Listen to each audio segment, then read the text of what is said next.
Hey guys, welcome back to my channel. It is time for a monthly wrap up.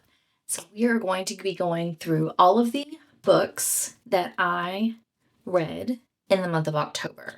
So let's do a quick stat check before we actually start talking. So for the month of October, Storygraph says that I read 8 books for a total of 2,964 pages. The average time it took me to finish a book was 4 days. And the books that I ended up reading, I had some romance or dark romance. I don't have any true romances. Well, I guess we do. We have one true romance. I have 4 dark romances, 2 thrillers, and then one that's kind of it's a historical fiction. So those are the books that I read in October. And now let's dive into the books that I read and what I thought about them. Okay, we are not going to go in any particular order. I'm just going to go through the stack. So the first 2 books I have are actually a duology, and that is The Coven and The Curse by Harper L. Woods. This was originally, The Coven was an impulse buy when I went to Barnes & Noble a couple of months ago. It's a dark romance. It has really beautiful sprayed edges, and on the back, it refers to a witchling. And I've said this in the past, there's a witchling name. I'm going to buy it. It's going to be bought. It's Throne of Glass. It's always in my head, witchling, as in Throne of Glass. And when I saw this was a dark romance with the term witchling in it, with sprayed edges, and really a pretty short dark romance, I decided to pick it up. I had no idea how many books were in the series, but I knew I wanted to read it. So I got this one, and then a couple weeks later, I happened to stumble upon this one, and I was like, oh, I'm just going to go ahead and buy it, still not knowing how many books were in the series. So I read these 2 books in October, and they are okay. I ended up rating both of these books 3 stars. Now, these books follow Willow, who is a witch, and Gray, who is a vampire. Yeah. And Willow, after her mother passes away, she goes to basically it's an academy for witches. She meets Gray, who is the vampire headmaster, and it kind of goes from there. The problem with short books is it kind of feels rushed and you don't really feel for the characters, and I kind of had that same feeling. But the problem that I had with The Coven is I ended up having to get this on audiobook because it was getting really hard for me to just want to read it. I don't know what it was. I thought I was going to really enjoy this book, but because it has like vampires, it has witches, it has a bunch of occulty things, and I thought this was going to be right up my alley, but there were days where I didn't read anything. Like it would take me like a day and I would read 10 pages and I wouldn't want to pick it up again. It was just something was happening, and I just didn't care for the characters and the story, and I don't know, there was just something weird about it. And so I did end up reading this through audiobook, and reading it or listening to it on audiobook and reading along with it was a little bit better. So I did finish it. I gave it a 3 star. Like I said, it was kind of just a typical romance. It wasn't anything like substantial or amazing. And then I picked up The Curse.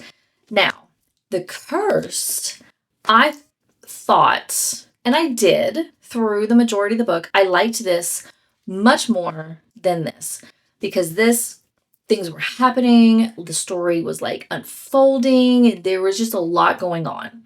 The reason why I gave this 3 stars is this ended, and I immediately was Googling to see when the 3rd book was coming out, only to find out that the author on her Facebook page recently said, this is the last book of Willow and Gray, but there's going to be more stories coming out from like this academy. I did not like that, and that was what's prompting this being a 3 star. because the way this ended, like, I immediately was like, I started listing out all the things that were like, what happened? Like, it was what happened to this and what happened to this. Why did this, like, who was, what's gonna do with this? Like, there was, I had on my notes just within 5 minutes of finishing this book, there were three major things that I was like, that what? How is this not going to continue? Because there were three major things that it was unanswered. So I was hoping this was going to be a higher than 3-star book because I did really enjoy everything. I did not have to listen to it on audio. I actually read this fairly quick from, compared to the Coven, but it stopped. And there was so much that went unanswered. So this was 3 stars. I really wish the story would continue because I think there is still a lot of story that needs to be answered. And I really don't know if I want to pick up another book from the Academy in a different character's like storyline unless they're going to answer the questions that were in this book. So I don't know. 3 stars really wasn't my favorite. But I mean, if you're looking for a really quick dark romance, you could try, but it definitely wasn't the best. And then we have another dark romance with a completely different thought process. This is Lights Out. This is a 5-star. Loved this book. This is a book about a MMC, Josh, who he makes content on like TikTok as a masked person making very spicy content. And Allie is one of the subscribers to his channel. She does not know him. He does not know her. She comments on all his posts. He ends up finding out who she is and he decides to stalk her, but in the best possible way. If you want to get into dark romance, but you don't know how to like dip your toe in dark romance, this is the way to go. This is a dark romance stalker rom-com, and it is so good. I highly recommend listening to this also on audio. It was so good. I love Josh. The way he thinks and like he is a stalker, but also the sweetest person. He's the sweetest stalker you will ever meet. He is someone who breaks into Allie's house, makes a content on her bed, posts it so she sees that he broke into her house, and then the very next day sends her security equipment to put up outside of her house because it was too easy for him to break in and he wanted her to like step up her security game. And what stalker buys security equipment for the person they're stalking? Because he was like, this was too easy. You need to have cameras. You need to have more stuff on your house. This was unacceptable. It was so good. There's also a cat in this book, and I absolutely love Josh interacting with the cat. This was so good. There is going to be another book coming out, and this is from the next book is from another character that you meet in here. It's going to be his story, and I can't wait to read it. I'm really hoping it's as good as Lights Out, because I ate this up. This was so good. Highly recommend it. Highly recommend the audiobook. Definitely check it out. So good. Then I read Promise Me Not. This is book 2 after the Say You Swear book that I read, I think earlier this year. And this book what did I end up giving this one? I ended up giving this one 4.5. So this is a story it's following Mason and Peyton. Mason is the brother to the FMC that was in Say You Swear. So this is his storyline. And this has a past present timeline. And I really did enjoy it. It did not make me as emotional. Like, I was destroyed with Say You Swear, and I was like sobbing hysterically for so many pages. And so I was hoping I was going to have that same reaction to Promise Me Not. I did get a little like misty, teary-eyed in one part, kind of, but it didn't destroy me.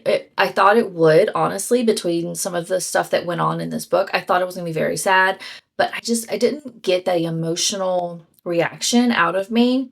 And the reason why it was a 4.5 and not a 5 star, outside of me not being super emotional, it was I got annoyed with Peyton in the current, like present timeline, because Mason would like come up to her and say, I want to talk to you because something happens and they just in the present, she wants nothing to, she doesn't want to talk to him. He loves her and wants to like talk to her and he's trying to figure out what's going on. But every single time he comes within, not even talking to her, but in like their friend group, if Mason shows up, Peyton runs away and wants like there's no like explanation. She just bolts. And I know she's supposed to only be like 19 in the story, but it was very frustrating because he was trying to talk to her and communicate with her and she ran away with nothing being said. So it was just frustrating. So this was a 4.5. I did really enjoy it. I didn't like Peyton in the present. I liked her in the past. I liked the buildup of their relationship, but Peyton was infuriating to me in the present timeline. So 4.5 still was good. It was not as good as I was hoping it was going to be. And then I read the second book of The Sinner's Duet by Sophie Lark. This was There Is No Devil. And this is a duology because it's two books. And this follows Mara and Cole. And I ended up giving this one 3 stars.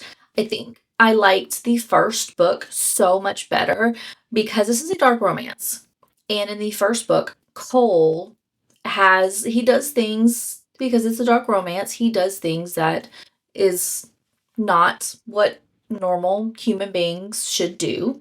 And so that's kind of what I was expecting going into the second book. You would still have that dark romance, that dark aspect to Cole. But in the second book, it was like he was a completely different person. It was just in this book, Cole was like he took Mara shopping and he was like all boyfriend relationship talking and like personality, and like the darkness wasn't in the second book. There wasn't. And it just, I don't know, it felt like 80% of the book was Mara and Cole in a relationship living together and all that kind of stuff, and then the last 20% stuff was kind of happening. But I mean, these books are really short. This is how long the book is, and it's 2 books put together. So it's only like 250 something pages. So I don't know, the last like 50 pages was where everything went down. But even then, it really wasn't that dark. I don't know. I just felt like I was reading just a regular romance and it wasn't something you would not, in my perspective, in my thoughts, I did not see the same character personality in the first book as in the second book. So it was a 3 star. I think if Cole would have had the same personality as he had in the first book into the second book, it would have been a little bit higher. But I felt like it was just, he did a complete 180 and was just loving boyfriend. And that was pretty much it. So I don't know. Wasn't the best, but I do enjoy Sophie Lark's books. I think because I knew from the first book how Cole was, it left me wishing there was more. Then we have Pretty Little Wife. This was a book that's been on my bookshelf for over a year. I bought this at a secondhand bookstore. It's a thriller. I don't particularly enjoy thrillers. It's not a genre that I typically go for, just because I am a wuss and I don't like scary type stories. And so I didn't want to pick this up, but I eventually did because I was reading this around like the Halloween time frame, like the week of Halloween is when I decided to read this book. And I end up rating this 3.25. This follows Lila, the FMC, and Aaron is the MMC who dies. And then you have Jared, who is Aaron's brother, that's helping kind of like he's there to help out Lila, or like he doesn't die. Aaron goes missing, but Lila knows she killed him. She like did this whole setup to make it so that way Aaron would find would be found, and like she had this whole stuff that was planning on happening when Aaron was found. And so after she kills, this is all at the very beginning, after she kills Aaron, she's waiting for the morning when he's gonna be found, and he's not where she left him. So he is missing. And so Jared, the brother, is trying to help Lila out, and like he thinks that, Lila's playing it off that something happened to him and she doesn't have any idea. He was gone when she woke up. And so Jared's there trying to help her out and all that kind of stuff. So you have Lila, Aaron, the missing dead husband, Jared, the like brother-in-law, and then you also get the perspective of Jenny, who is the lead investigator trying to find Aaron. So you have those four main characters. The point of views that you're in is Lila's and Jenny's. So you follow those two personalities or those two characters, and it's the development of like what happened, where is Aaron, where's, all that kind of stuff. Lila's trying to make sure it doesn't come back on her, that she did something. And so it was a good thriller. I did not expect the ending, which is good if you have a thriller or mystery thriller. You want the ending to kind of be surprising. But I did enjoy, this also has like past and present, because you have like what Lila, did in the past, and then you have like, everything she went through, and then you have the present, and it did have past and present. It did have really, really short chapters, which I absolutely love. It's a thriller that if you pick it up, it's a good read, but it's definitely not something that you have to read. So it was just an average 3.25. It was okay. And then we have the last book that I read in October. I actually finished this on Halloween. This was Home Before Dark by Riley Sager. This was actually the book that I was most scared of reading because I am a chicken and I don't like scary things. And in this book, it talks about, lights turning on by themselves, music starting by themselves, like bells ringing, things were happening paranormally that you probably wouldn't want to be happen to you. And so this was the book that I was the most scared about. In this book, you follow Maggie, who is the main character. And this also has like a past present. The past is being told through a book called The House of Horrors that Maggie's father wrote. It's supposed to be a true story of Maggie as like a 5-year-old, her mom and dad moving into this house, and they only last 20 days before they leave and never come back because spooky things were happening, and they left. And the father wrote a book about like every day that they were there, like day 1 through day 20, of all of the things that were happening, what they went through. But Maggie doesn't remember any of it. She has read this book. She's 100% convinced it was all fiction. She doesn't remember a lick of anything that happened in the book. And she ends up inheriting the house after her father passes away. And so she goes to the house fully intending to fix it up and sell it. But she's also there because she wants to find out the truth about the house and like what actually went down. So you're following the past, which is read the book days 1 through 20, and then the present is her moving into the house and like what happens when she gets there. So it was a good read. I ended up giving this one, I think, a 3.5. What did I give this one? Yeah, I gave this one a 3.5. Again, didn't expect the ending. It did have some not scary things happen, but it was something that I definitely would not want to be involved in. I would 100% hightail my butt out of there if that happened to me. But it was a good read. I was not scared, which is what I was concerned about. But it was a good read. I really did enjoy Riley Sager's writing. I did enjoy it. I think I read it in just a couple of days. I was able to kind of get through it pretty fast. So it was pretty good. I enjoyed it. 3.5. And then the last book that I read in October was Warm Hands of Ghosts. And this one is the historical fiction. This takes place in World War I. And this follows Laura, who was a nurse during World War I. She was involved in a situation where she got injured, so she got sent back to wherever she's from, Canada, I think. And when she is home, she ends up getting delivered to her house her brother's uniform and dog tags. There's no like official letter from the army, I think, that says that he had, been passed away. It was just his uniform and his dog tags show up, and with a really weird note attached that basically says something like, I can't remember what it says, but it was a very weird, obscure note. It wasn't signed. And so Laura, is like, what's happening? What's going on with my brother?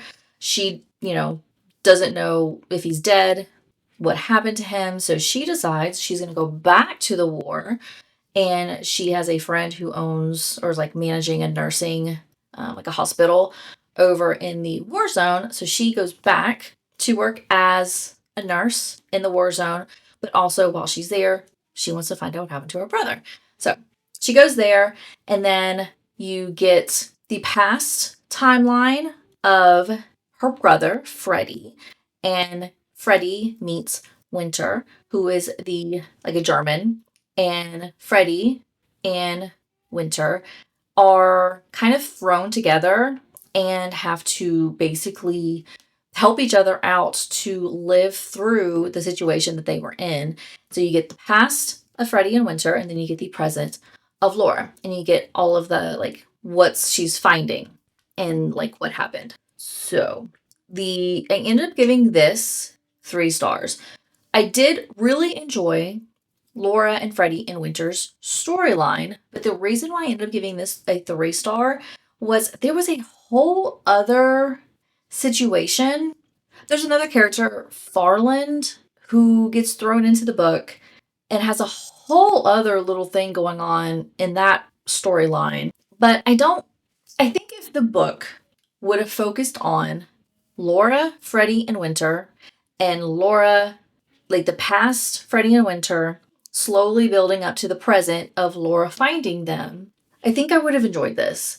But the whole situation with Farland and like that whole story, I just didn't care for. I didn't think that part was more of the fiction piece, whereas the Laura, Freddie, and Winter situation was more of the historical aspect, which is what I enjoyed more. So it wasn't, I got taken out of the story, like my thoughts and the feelings that I was having when the Farland stuff kicked in.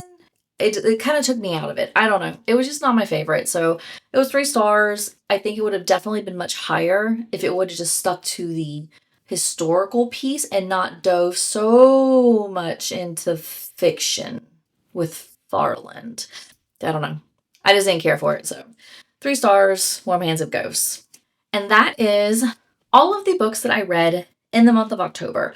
Overall, the average rating of all of those books that I did read was 3.53. So it was definitely not the best reading month for me. I also did not read as many books as I typically would. So I'm really hoping that in November, my stats and like my thoughts in the books that I read, I'm hoping I'm going to have a much better reading month in November than I did in October. But overall, it wasn't horrible, but it definitely wasn't the best. I thought I was going to rate some of these books much higher than I actually did.